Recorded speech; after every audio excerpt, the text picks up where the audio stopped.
Hi class, I'm Professor Scurry, and in this lecturette, we're going to talk about culture. So culture is comprised of shared values, beliefs which strengthen the values, norms and rules that maintain the values, and language so that the values can be taught through that language. And culture can include symbols that form the language people use for a shared understanding within a culture. So culture is very complex because it has lots of moving parts and it's always changing.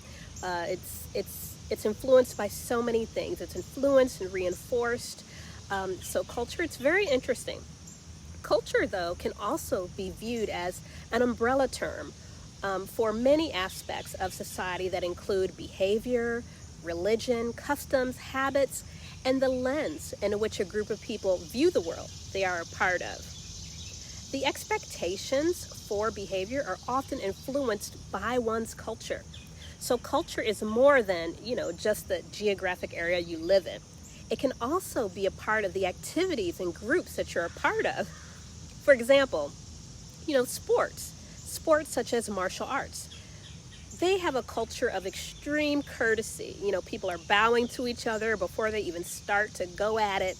And this extreme courtesy is a part of the culture of sports, particularly, with martial arts, despite it being, really highly competitive. And for example, I'll give you an example.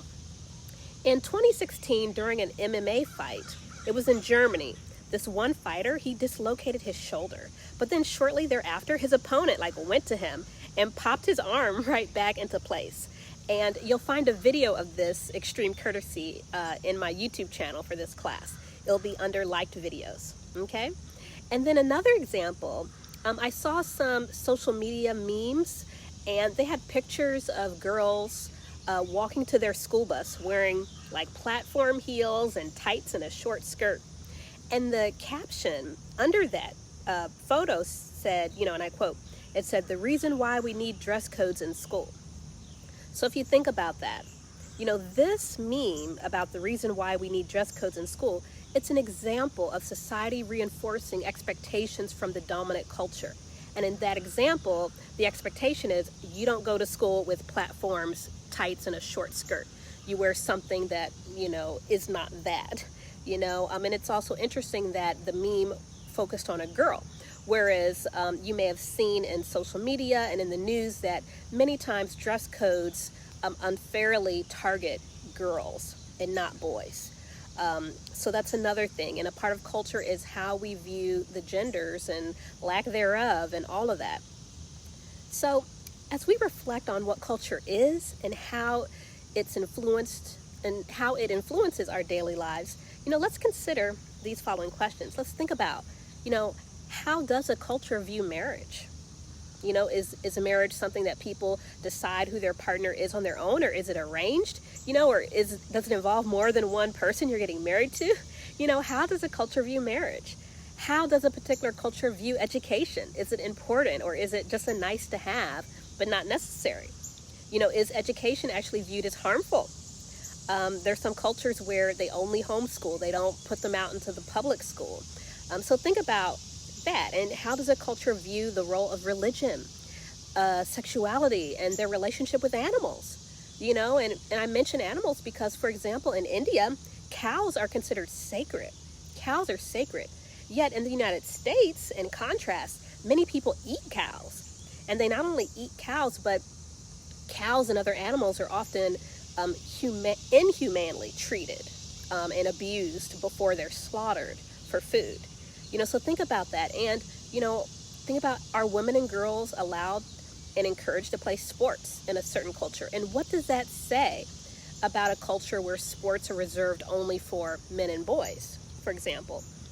And so think about those questions. Think about, what are the rules of a culture? What are the written and unwritten rules? So that is a lot to think about. So, just keep that in mind. And let's shift now, though, to think about the types of culture. There's material and non-material culture. So material culture, is items that you can touch, whereas non-material culture are things like ideas and attitudes and beliefs and those intangible things about a culture that cannot be physically touched but are still, very much there. Most times a material cultural object might symbolize a non-material culture ideal. For example, and that may sound confusing, but just an example might be a wedding ring. A wedding ring is a physical material artifact of a culture, yet in many cultures it actually symbolizes a non-material concept of marriage and commitment. So understanding that can be helpful. Understanding material and non-material culture can be important to helping us understand cultural differences and how cultures are different from our own. And in short, though, interaction with other cultures increases our awareness of the differences and similarities we may have. It can help us not to be ethnocentric. So what is ethnocentric? Well, ethnocentrism means actually believing that your group and culture is the correct idea and other cultures and groups are wrong. Okay? So ethnocentrism actually led to cultural imperialism in the past. And actually it still happens. So I can't even say it's in the past. It's still happening to this day, cultural imperialism. And basically, cultural imperialism caused the dominant cultures who were militarily superior to kidnap, murder, and enslave and abuse other cultures and innocent people. The impact of cultural imperialism still haunts many countries today. Cultural imperialism is when one culture deliberately imposes its cultural values on another. So think about that. Do you think cultural imperialism is appropriate and helpful, or does it strip others of their dignity and autonomy? There are people who think cultural imperialism is good because they're saving, quote unquote, saving other cultures from themselves. They may think that they don't have technology or they're walking around in rags, and so we got to save them. Whereas others feel like, no, who says walking around in rags is a bad thing? Maybe technology is actually harmful. Why don't we just let people be and live? And so that's something to keep in mind as well.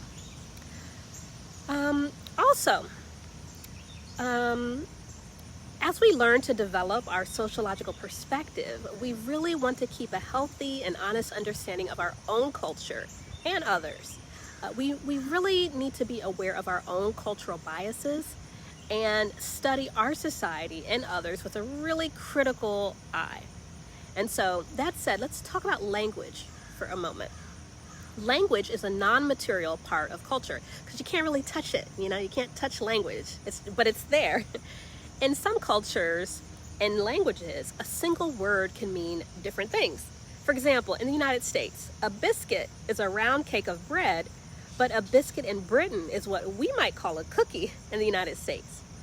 And the indigenous inhabitants of Alaska, which we may know as the Eskimos, they speak a unique dialect that has at least 70 different words for ice or snow.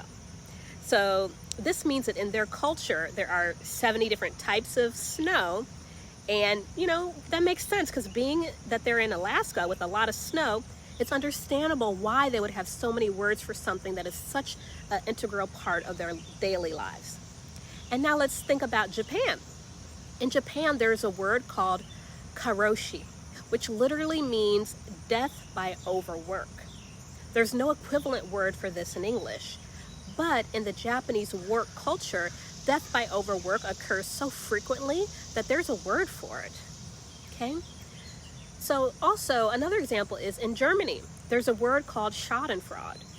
It means the experience of pleasure, joy, or self-satisfaction that comes from learning of or witnessing the troubles, failures, and humiliation of another.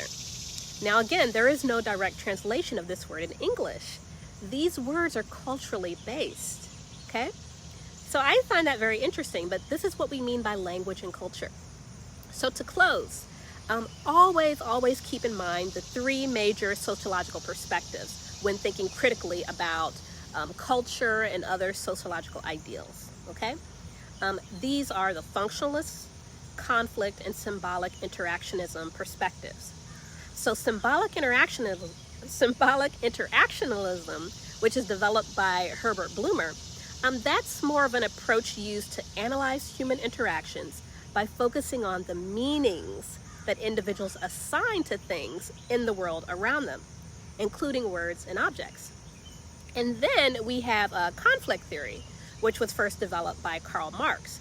And that is a theory that society is in a state of perpetual conflict. And that can explain historical exclusion and how the dominant culture can and does silence anything that portrays a negative narrative about them. And so this can explain why some books are being banned in schools and why some want to explain United States slavery as simply an involuntary relocation of people instead of the truth, which is that innocent people were kidnapped, abused, and stripped of their basic humanity. Okay?